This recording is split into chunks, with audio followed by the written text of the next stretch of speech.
What's up, everyone? Welcome to the Early Wedge. My name is Nejad, and on Wednesdays, I'm usually joined by Rick Gehman. Rick, you've been traveling a lot. How's everything going? How are you feeling about a full field non-signature event? Yes, see, I've been going to Florida a lot, which let me tell you is very hot and humid, but all things are good. And yeah, this is a good one. We've got the strongest field that's ever been assembled for the Rocket Classic, which is always nice to see. So yeah, I'm ready to rock. So is the chat, because we already have questions in the chat. If you're listening to the podcast after the fact, that's great. Thank you for doing that. Please go review the podcast, by the way. But more importantly, if you ever want to be in the chat, you just come to the SportsLine YouTube channel and you get in the chat, you ask your question. Maybe you make a comment about somebody you like to win, whatever the case may be. If you're watching us on Twitter, for example, come over to the SportsLine YouTube, ask any question you want, 4 o'clock on Wednesdays for whatever the upcoming tournament is. And Rick, to the extent this field is more talented, it's largely because of the group that's going out tomorrow around 7:30. And that's kind of where I want to start before I dig into some of these questions we have already in the chat. Colin Morikawa, Patrick Cantlay, Keegan Bradley going out tomorrow morning together. This is one of those times, Rick, where I'm actually like, I usually don't care for the groupings when they like put certain stars together. I'd rather it just be like random. But I actually like this for this particular setup. Your thoughts on that group, because there's so many arguments really con with these guys as opposed to pro, in my opinion. But I don't know how it's going to shake out. How do you think it's going to shake out? Well, there's your win equity, right? The three guys at the top of the board. Yeah, so you know, I wasn't on the Monday show, but I have not built a lot of lineups with somebody in the 10K range, which is these three golfers. Right. I've started a lot in the 9Ks. I tend to agree with the sense that this is definitely a downgrade spot for Keegan from last week. Morikawa seems to be tinkering a lot and trying to figure things out, and the putter's not working. I'm fine with Cantlay. I think Cantlay is going to post an excellent T8, and it's not going to be good enough for your outrights, and it's not going to be good enough for your fantasy lineups. But he, believe it or not, probably has the fewest question marks out of any one of these guys. But I'm just very lukewarm on him. Yeah, interesting with that 10K range. I mean, we know people like to spend their DFS money, and this isn't just a DFS show, but I just kind of I want to start there from an ownership standpoint. And I'm looking at your site, Rick. It does look like Cantlay and Colin getting in that 20% range, maybe a tick above. Keegan falling behind in that 15% range. And then you get down to the 9K range. And it's kind of like, just so you know, on Monday, we talked about how it's so easy to build lineups, especially if you ignore the 10K range. And a lot of people are going to start with Ben Griffin, and they're going to go down to Cam Young.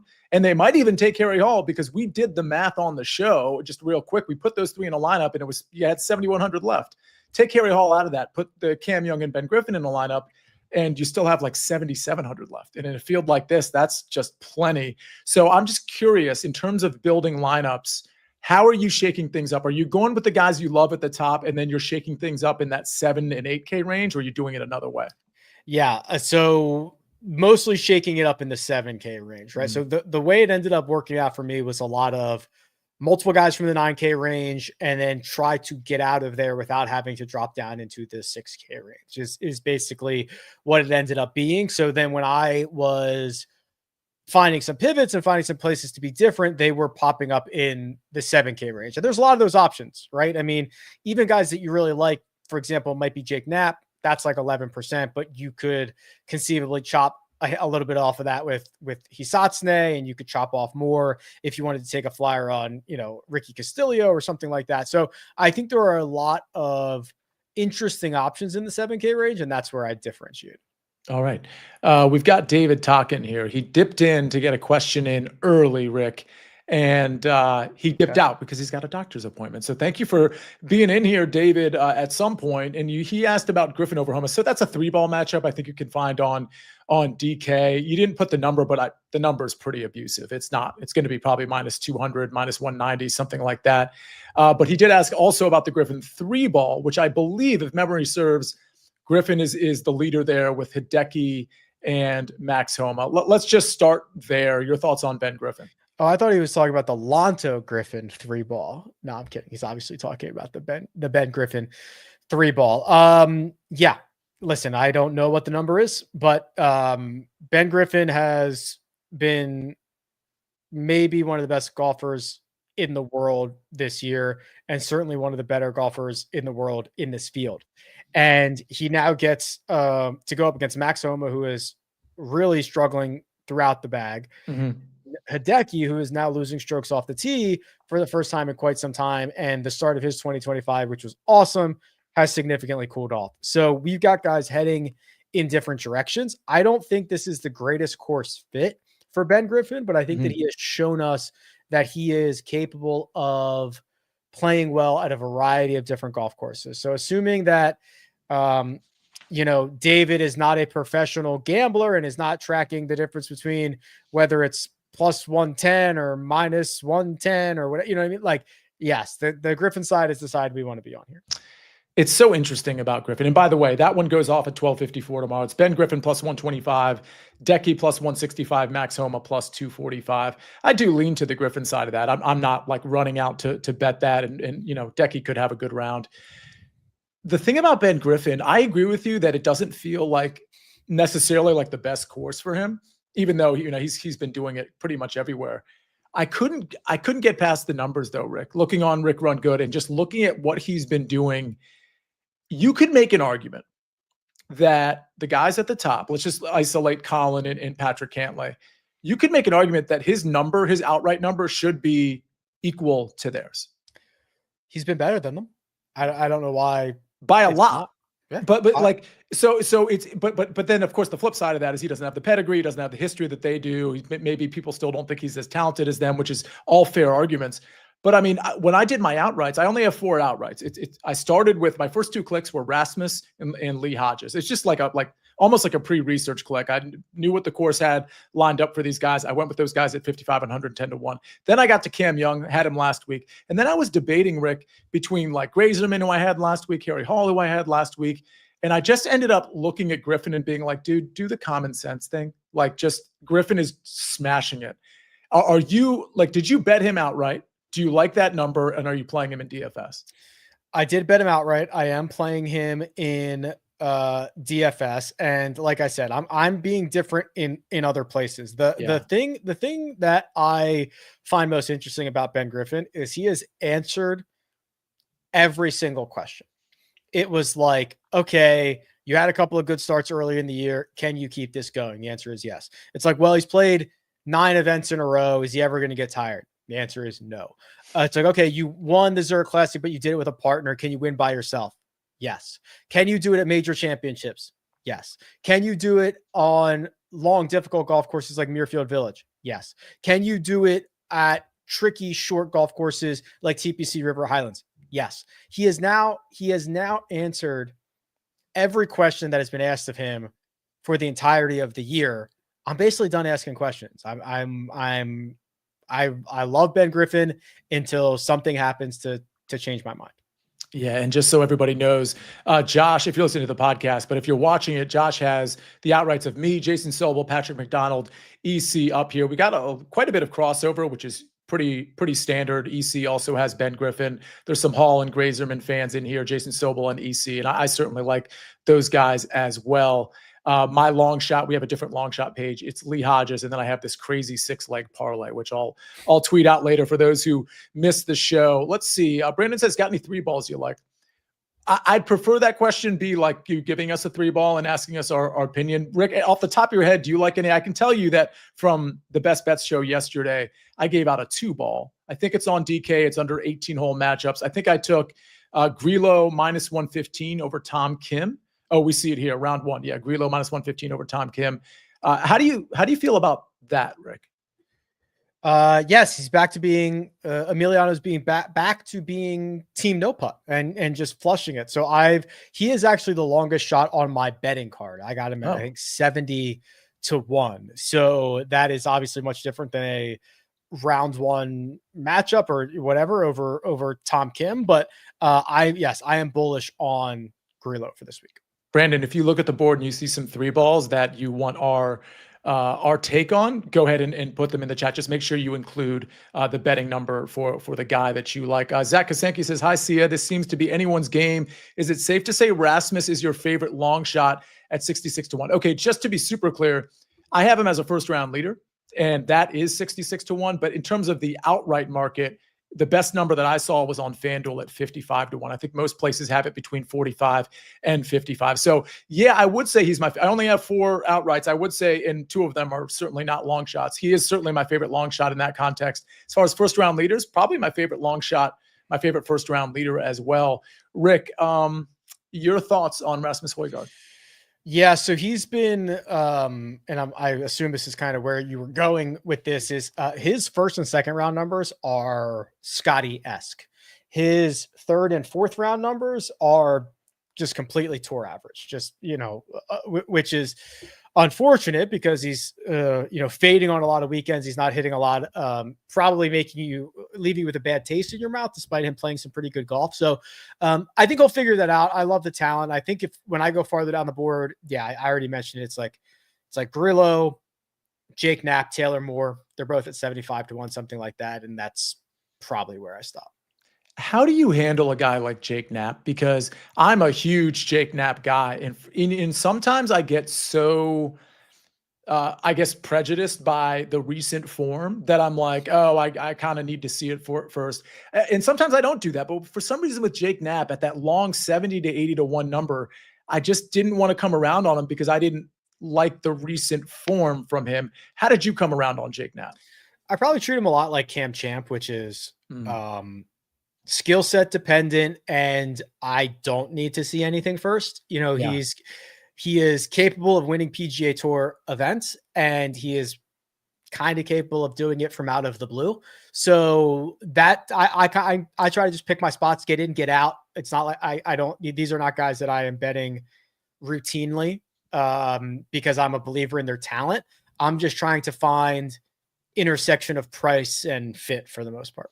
Is that the take on Taylor Moore? I mean, the interesting thing about Taylor Moore is his history here is like ridiculous. It's somewhat like the best history we're going to find for somebody that is that far down the board. It is also just like, he's not playing great, but he's not playing as bad as he was playing. And I think that he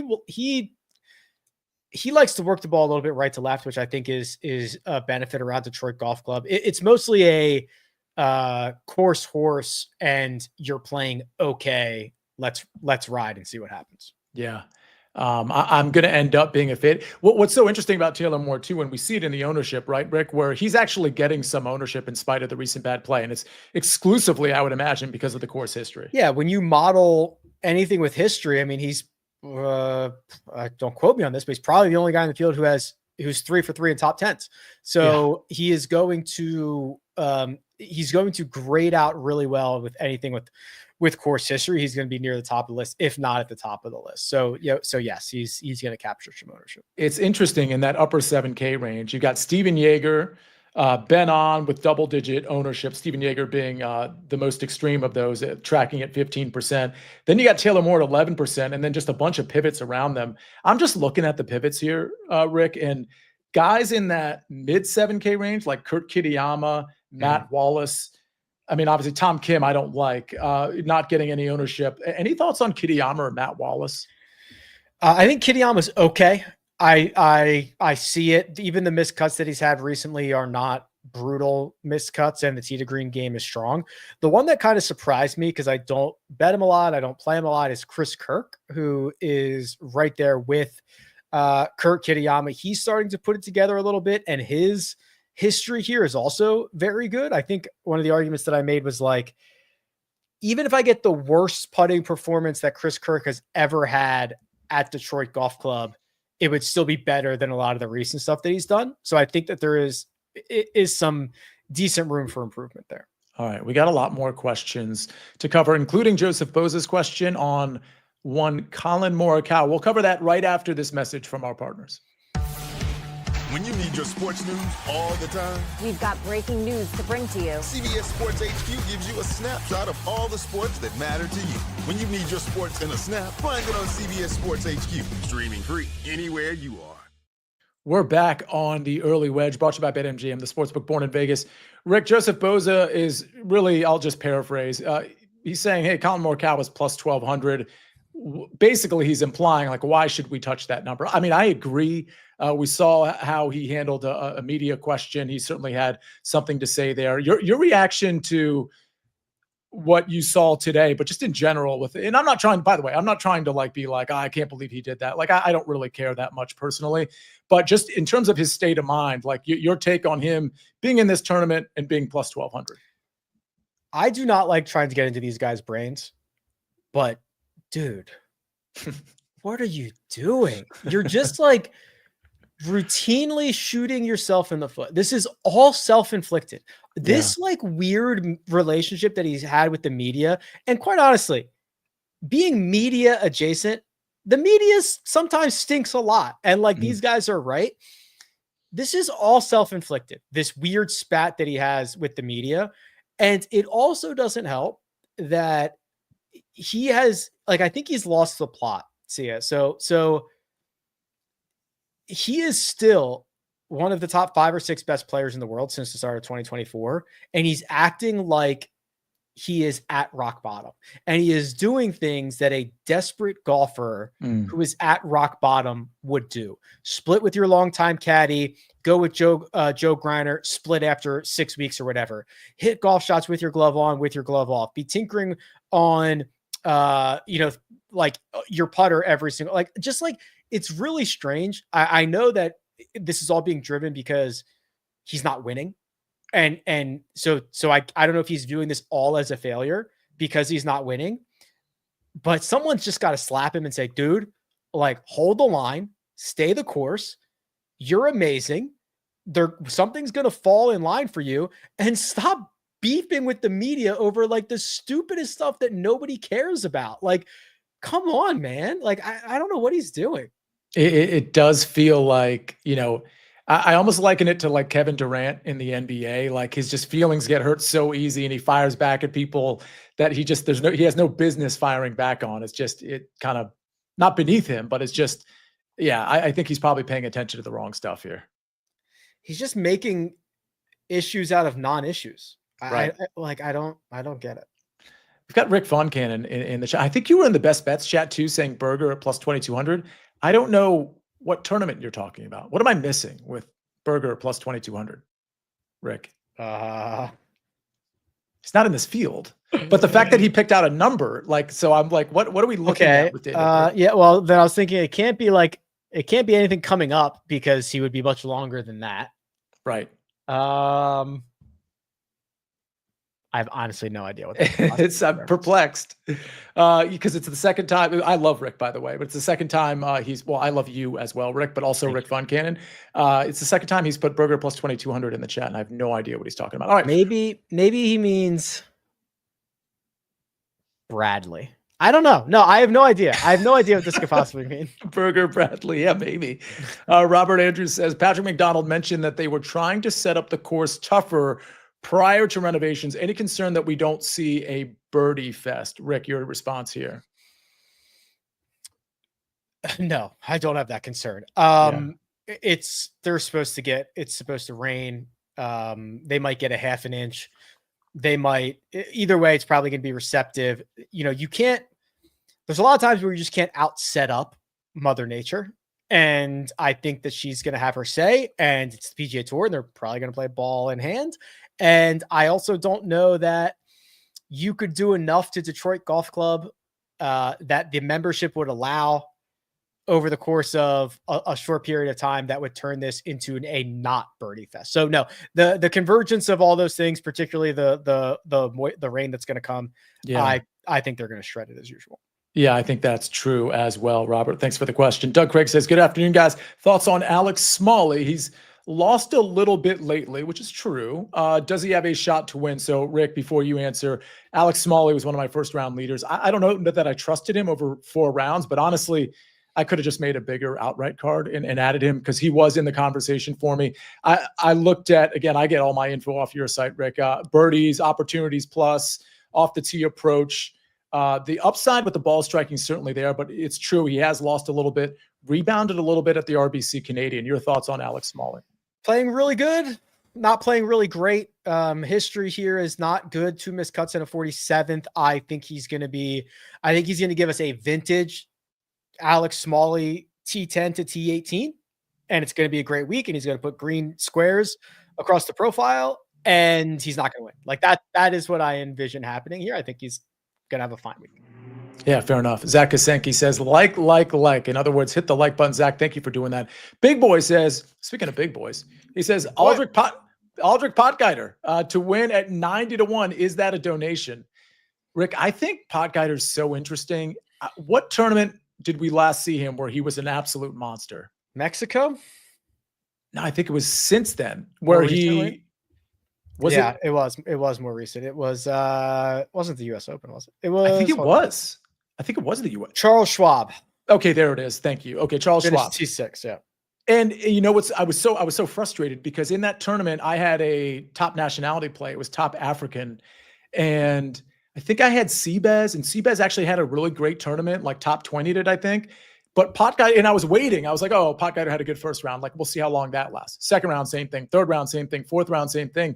So I don't think that's a donation. I think on a course like this, if we see anything close to what Aldrich did, again, I mean, it's a small sample size at the Charles Schwab Challenge. I mean, I think it's a decent number. And I'll say this, I wanted to take the top African market again with Tristan Lawrence because I like him this week, but I was afraid of Aldrich. So I backed in EVRs in that market too. I backed off of it. Your thoughts on Aldrich or any of those other guys I just mentioned? Yeah, I don't think he's going to win, but there's one good thing, one bad thing. I think the one bad thing is we have not seen a lot of back-to-back or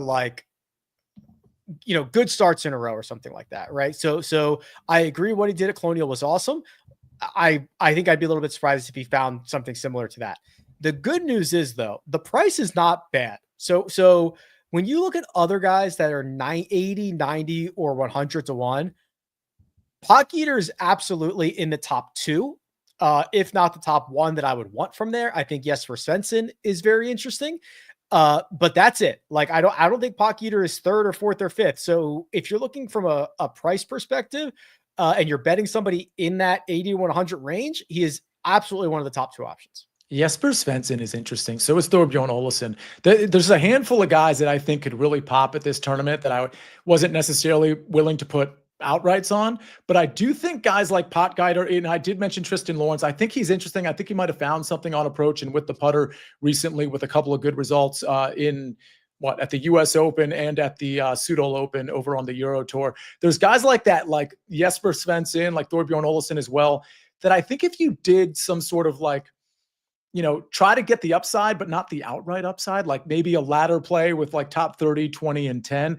I think some of those guys have a chance, maybe not top 10, but you're still with all the guys we just mentioned, you're getting great numbers in the top 30, top 20 market. So I think it's something to consider. Svensson's top 10 number is plus 650. His top 20 number, including ties, which is critical, is 3 to 1. So yeah, you could definitely, make your own little ladder that I think is kind of interesting. I've looked at some 3 balls, and I try to isolate with just a matchup, but I've looked at some 3 balls for tomorrow's early edge. I'll probably give out the Grillo 2 ball that I just mentioned earlier, but this 3 ball from Brandon is interesting, and it's something I looked at as well. I might put it out, although he's getting a better number than what I'm seeing. But either way, Cameron Young, he's seeing at plus 140. Let us know what book you're seeing. It might be BetMGM. Cameron Young plus 140 over Gary Woodland and Austin Eckroat. Rick, I'm very impressed with what Eckroat did last week. And Gary Woodland, we know for a round or 2 could be okay. But again, I don't want to put too much faith in Cameron Young, but I kind of like this. Yeah, I was going to say I like Austin Eckroat, but not that much, right? Which is just, Cam Young. If you never had to watch Cam Young play golf, like if you never had to watch him pout his way through golf tournaments and like smash the driver and like also know that everybody's in on him and he's, cannot close the golf. Like if you didn't have to watch any of that, you'd be all in on Cam Young because last week, by far the worst result we've gotten from him in quite some time on a golf course that just does not fit him. And he just kind of gave up on, quite honestly. I think this is just a much better spot. He checks out again, that he's got some he needs somebody new on the bag, I think. But yes, this is still a number that I'm with Cam Young on. Yeah, I'm with Cam Young in this tournament. I had him last week as well. And I did this whole like thing, Rick, where I'm like, no, you don't understand. I'm not a Cam Young backer. I've never bet him outright, or at least I couldn't recall ever betting him outright.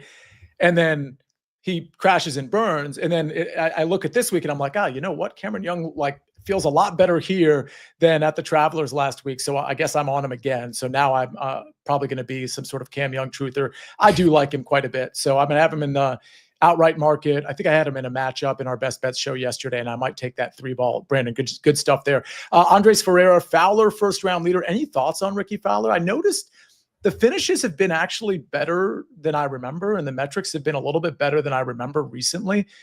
With all that said, I haven't contemplated him at all.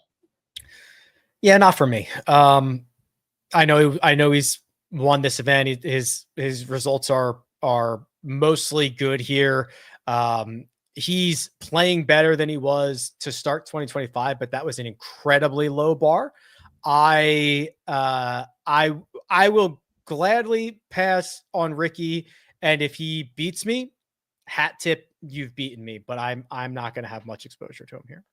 All right, Daniel. Let's see. Zinnis says, would the Jaeger bomb be a nice low ownership one and done play? Rick, you are the man to ask about one and done. I can't imagine a lot of people. I know people are playing Jaeger in DFS, but I gotta think nobody's really playing him in one and done. There are two plays that people are making this week. So 28% are picking Cam Young, 22% are picking Ben Griffin. So there's 50% of your entries, Cam Young and Ben Griffin.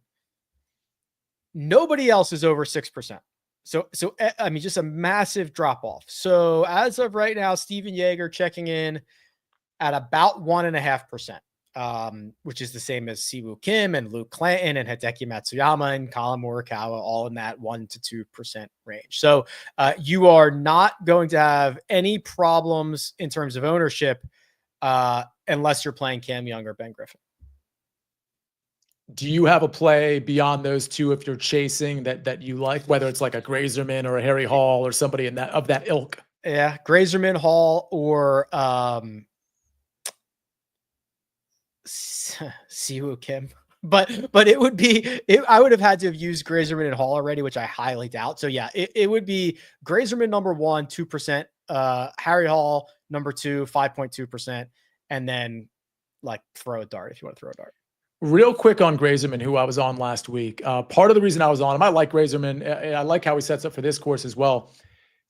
Losing 3 in a row now with the putter, like pretty significantly, like what do you attribute that to for somebody who's historically such a great putter? I'm hoping it bad luck is what I'm hoping, because we've not seen him do this before. Right.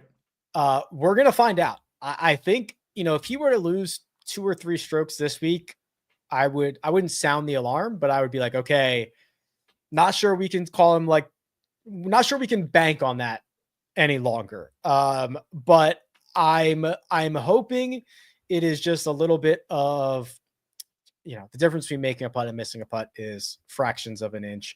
And I'm hoping just, maybe there are some greens that he had trouble reading. I mean, Oakmont is impossible to read greens there. Muirfield Village is no small task. And River Highlands also has pretty undulating greens. We're going back to like some flat boys in Detroit. And I think that this, this is the spot for him. If he does not get right at this spot, be careful.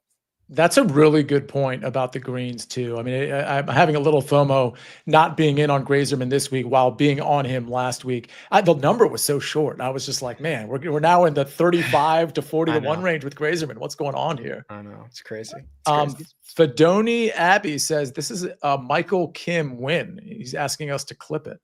Well, Fedoni, hopefully I'm pronouncing that right, but that is an out there call. So good luck with that call there. Tom O says, is Damon a good course fit? Thanks. Man, I haven't even thought of Joel Damon, Rick. And I don't think you're wrong to have not thought about him. Again, let's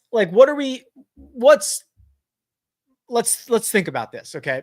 So what's the perspective from Joel Damon, who, when he plays his best golf, he is short and accurate and is a great ball striker. Well, does that sound like this would be a good spot for him? Not particularly. Last week would have been a good spot for him, but he didn't get in. Why didn't he get in? Well, he didn't qualify. The last best start that he had was T2 at Punta Cana, which, if you remember correctly, that's the event that he coughed up the multiple shot lead on Sunday, including a missed 18-inch putt, right? Something like that. To be the only guy this year who has blown a I guess until Tommy Fleetwood did it, blown a 3-shot lead or more. And I'm worried that broke his brain. And it would be rightfully so for him to break his brain, because he is now since then gone miscut. So what is the case we're building in favor of Joel Dahmen? I'm not sure I can find it. Yeah, that's totally fair. So we're out on Dahmen. If you're going to pivot somewhere, maybe you pivot somewhere else. Strangebrew saying people are saying play late early. So late early tee times in DFS, or just maybe he's saying that in general, but certainly in DFS. Rick, is that because there's weather on Friday that could implicate that afternoon wave on Friday? There's rain in the forecast both days. There is less wind all day Thursday, and Friday afternoon, the winds kick up. So the assumption is everybody's getting the same thing on Thursday, and then you want to be out Friday morning before the winds get bad. Now, this is highly dependent on those storms, because if they are thunderstorms with lightning, they are shutting it down, and those 2 times are going to move. So if that, and I agree that is, as of right now, probably the better way to go, late early, but that assumes everybody stays on schedule, which I think is a fairly big assumption to make.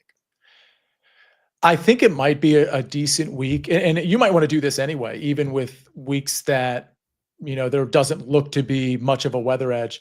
But I mean, this might be a good week to just have split lineups, where if you're making 8, and I don't think it's going to be a massive thing for this tournament, by the way, but I think people do need to consider doing PM, AM lineups and AM, PM lineups, and just that'll get your rosters different anyway, your lineups different anyway. I kind of like doing that when I'm not 100% sure about, for example, thunderstorms. Just have 5 in one and 5, if you're making 10 lineups, 5 in one and 5 in the other. Rick, what are your thoughts on that? Yes, because, there's probably going to be some type of advantage when you have difference, when you have things that like stop play and guys that might have to play. So if play does not get stopped, I do think the guys in the afternoon on Friday are probably going to have a little bit of worse shape. So if you're stacking, great. If play does get stopped, you might get a situation where guys have to play like 27 holes in a day. Could be good, could be bad, depending on what the scoring conditions are. So I do think this is ripe for someone to have an edge. I just don't know who it's going to be. So yes, I think that's a very good idea.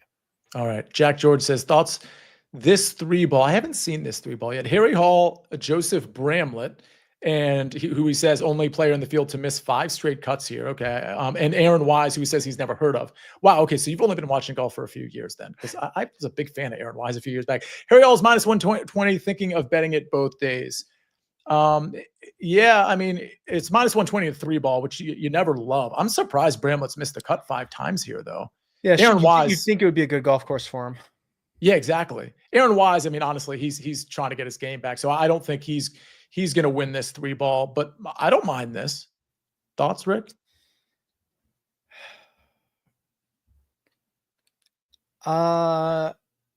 It's fine. I mean, minus 120 in a 3-ball with 3 professional golf is not great, especially when one of them should be a good fit.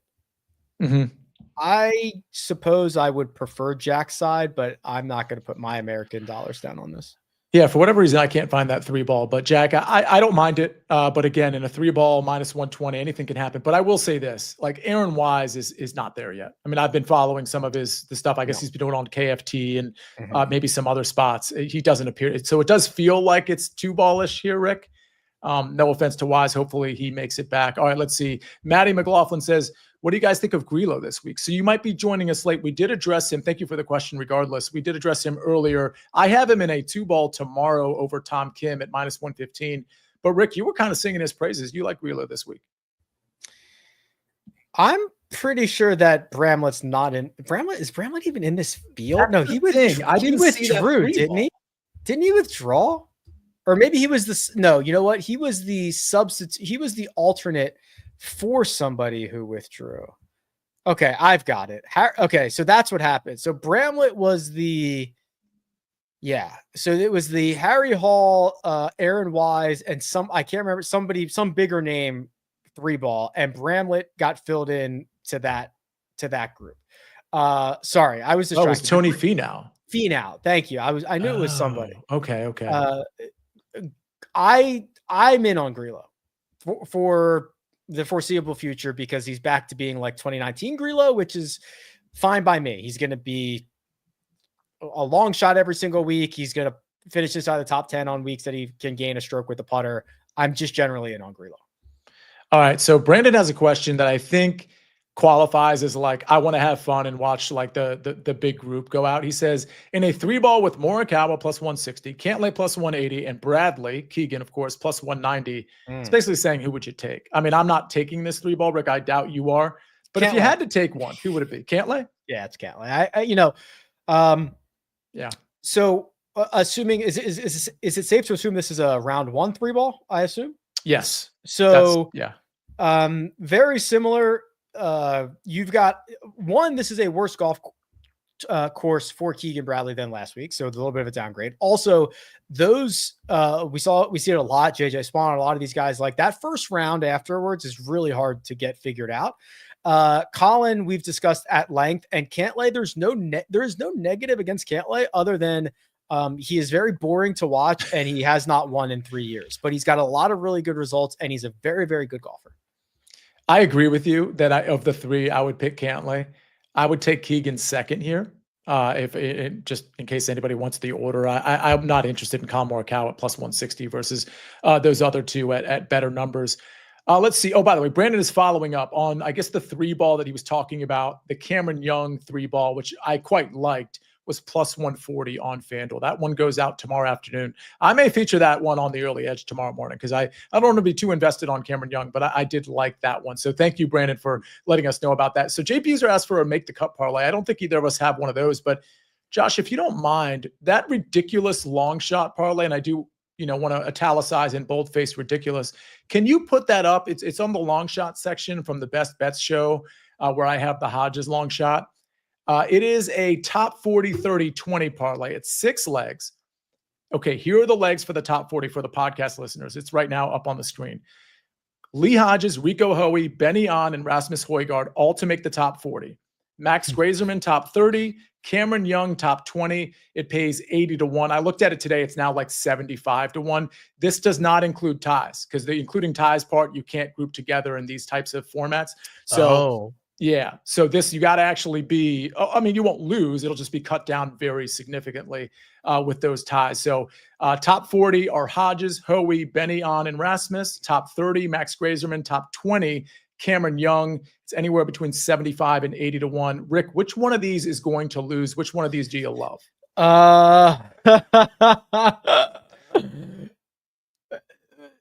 Cam Young might lose it. So here's the problem is, okay. So in terms of grinding you rounds, Keegan Bradley is one end of the spectrum. Cam Young is the other end of the spectrum. So if you get to a scenario where Cam Young is like T26 going into the weekend or going into Sunday or something like that, and he bogeys his first hole, it's over. Toast. Like you are just absolutely cooked. And he might not play that bad, but you are just not getting the grind here. So that's the only one. But if he's in the top 10 going into the weekend, I think you'll be just fine there. But I think that's the one that worries me.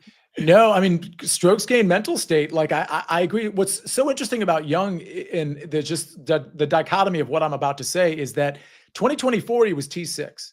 2022, the other time that he played over the last few years, he was T2 and just gaining strokes everywhere. And you'd think like, okay, well, that's part of the reason I like him as an outright. I put him in this parlay.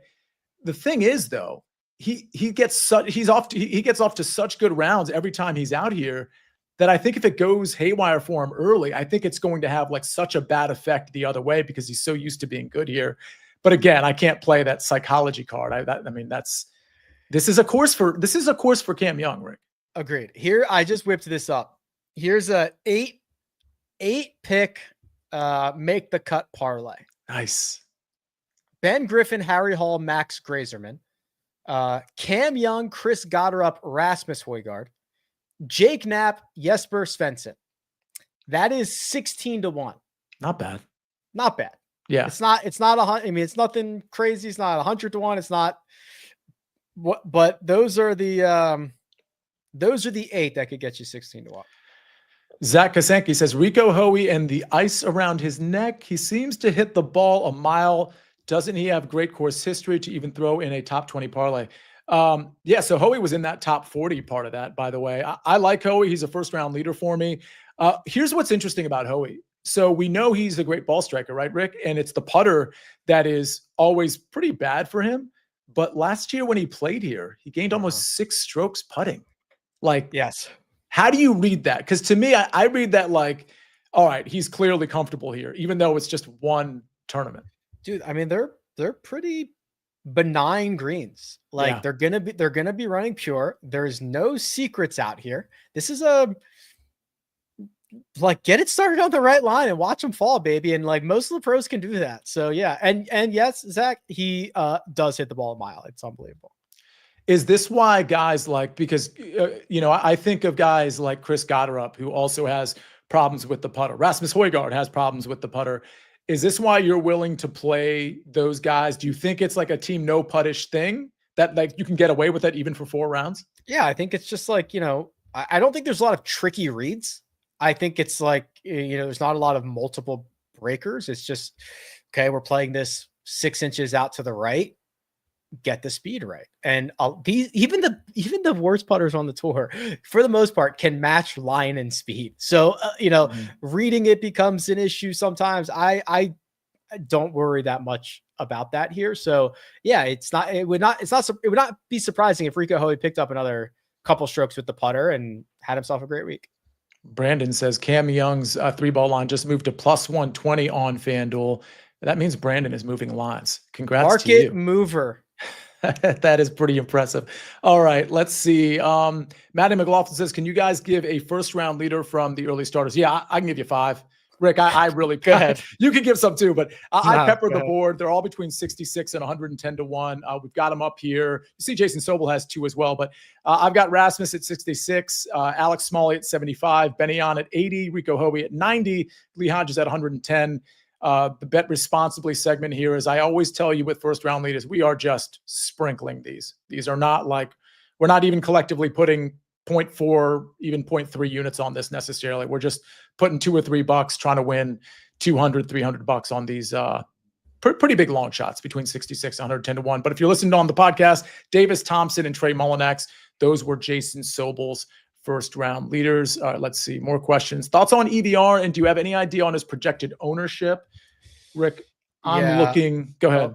Okay, I was going to pull it up real quick, but generally okay on EVR. So hold on, I'll pull up what's his name? Eric Van Royen.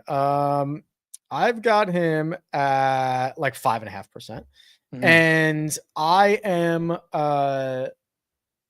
like a 6 out of 10, like generally bullish. I think that the missed cuts that he's had recently are not that bad. He gained strokes at the Canadian Open. He gained strokes at Oakmont. He missed the cut in both of those. He has shown us legit upside in fields like this. So yes, I think he's fine. He's not going to be very highly owned.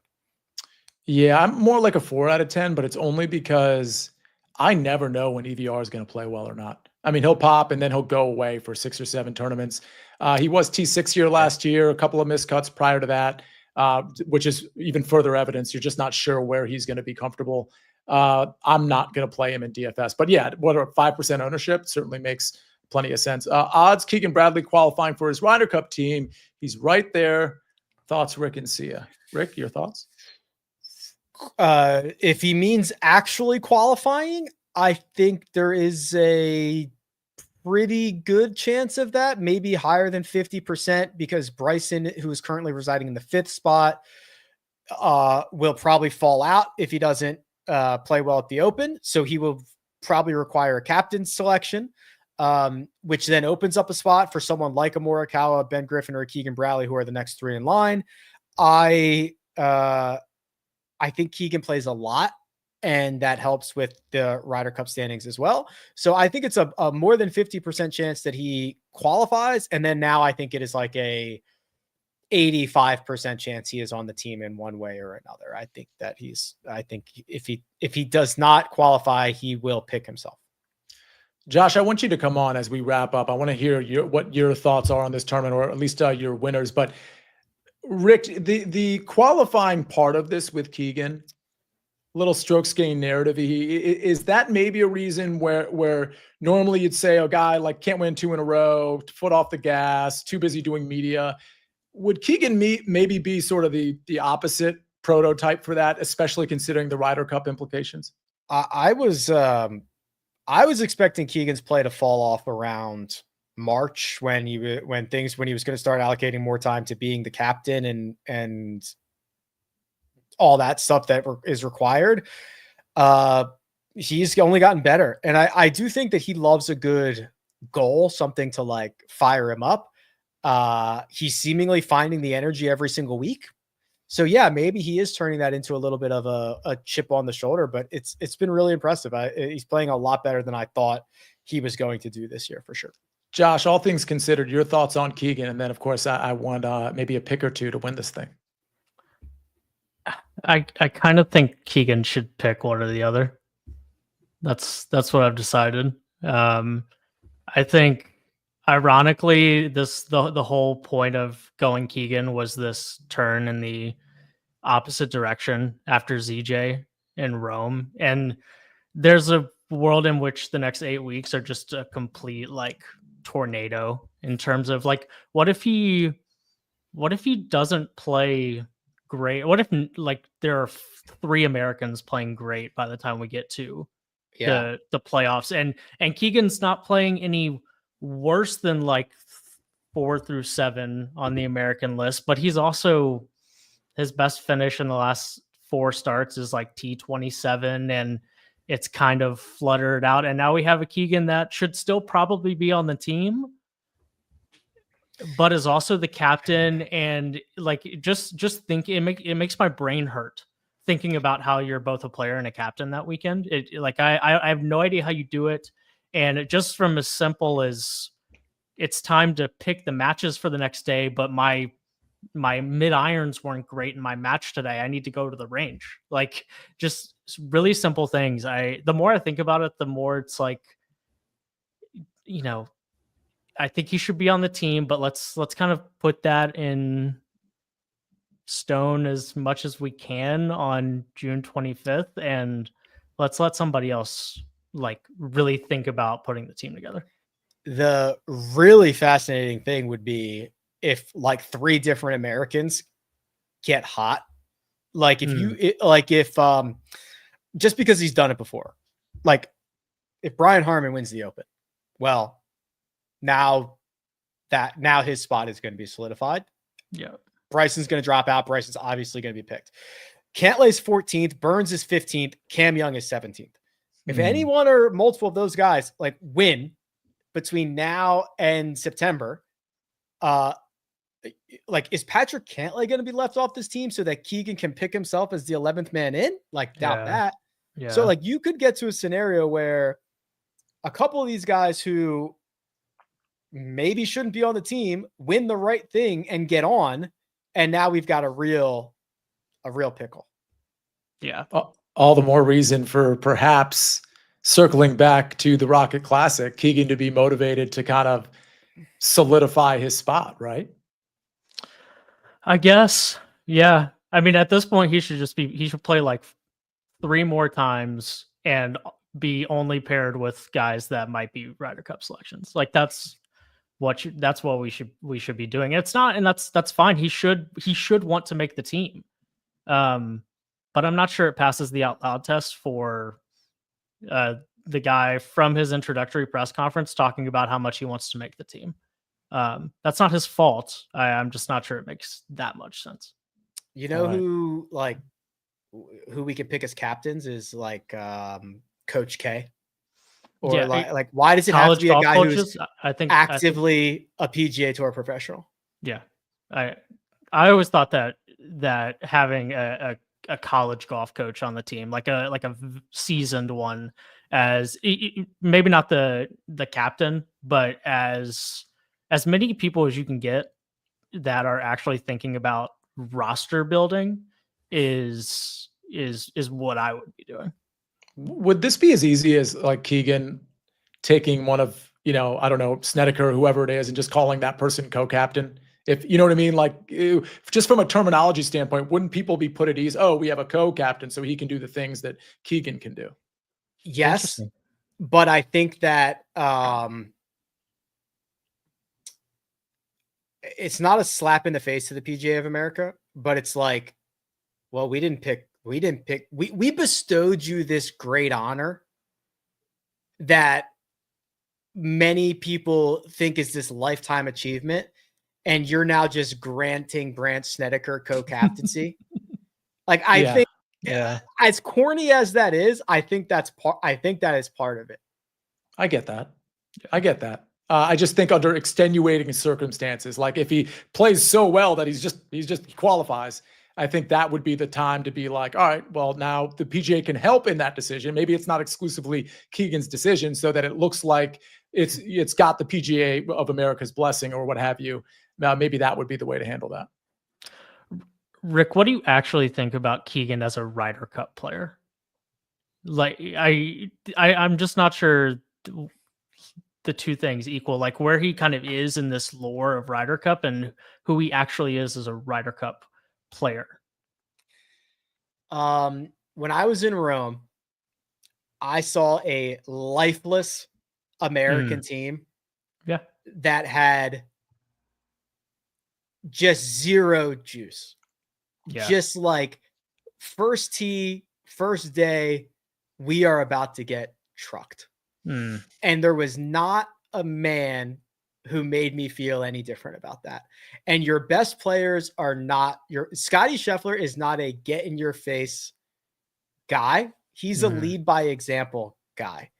Xander Schauffele is not going to get in anybody's face. Patrick Cantlay is not going to get in anybody's face. Bryson might, but he's kind of a dork and no one's going to take him seriously. So like, it's Justin Thomas and it's Keegan Bradley. Yeah. That's the truth. So, I'm cool with it. Like maybe he plays 3 times. I don't need him to play 5 sessions. Sure. I just need him to like give a crap. Yeah. And I think he does a lot. So yeah, that's not me hating on Keegan. It just is interesting. If you had to pick that guy to be a player or a captain, not Keegan, but just the give a crap guy, would you rather him be a player or a captain? Because I think also the coach is not a guy who's doing. Yeah. I don't think that matters. I don't think that matters that much. I think the Keegan effect. I think if Keegan is just a spectator, you're gonna feel it, right? Like it doesn't matter. I don't think there's a difference in that sense, whether Keegan's playing or not. All right, interesting stuff. Well, Josh, we always like to hear an outright call from you. So who do you think is going to win the Rocket Classic? I've got Ben Griffin and Harry Hall. Those are my 2 this week. I'm going to be really upset if Harry Hall or Grazerman win, because I had him last week and I probably should just be on him this week as well. So I'm like partially rooting against them to like from an outright standpoint. Maybe I'll just throw in a token bet on each of them or something. But Rick, if you had to pick one, I like the Ben Griffin call. I'm obviously on Cam Young as well and a couple longer shots. If you had to pick one or two, Rick, who's winning it? Max Grazerman. This guy. Now I definitely have to put a token bet. You did that just for the optics of it, I'm sure. I think there are a lot of, I think quite honestly, like if you just let me go to battle with 3 of those guys in the 9K range, probably Griffin can't, Grazerman, Griffin, Hall. Fine. I'm fine with that. Totally agree. Totally agree. You could make their odds even shorter, especially with Griffin and even Cam Young, and I would still be at least somewhat interested in the number. All right, ladies and gentlemen, we went about 55 minutes. Thanks for joining us. Josh doing all the work behind the scenes, but of course in front of the camera as well. Big thanks to Rick Gehman, who again, we got to tout his site a little bit. We don't have to, but I just want everybody to know he's doing a good job over at rickrungood.com. Check that out, of course. And Early Wedge, I guess the next time we're going to see is on Sunday for the live show. It'll be probably at 10:30 in the morning. Turn your notifications on for the SportsLine YouTube channel. We're going to be doing a live show to give you some live bets as that tournament gets underway in round 4. That'll include live outrights, finishing positions, matchups that haven't gone out yet. You name it. We got it on the Early Wedge. Thanks for joining us today. See you soon. Have a great tournament. This is the Early Wedge.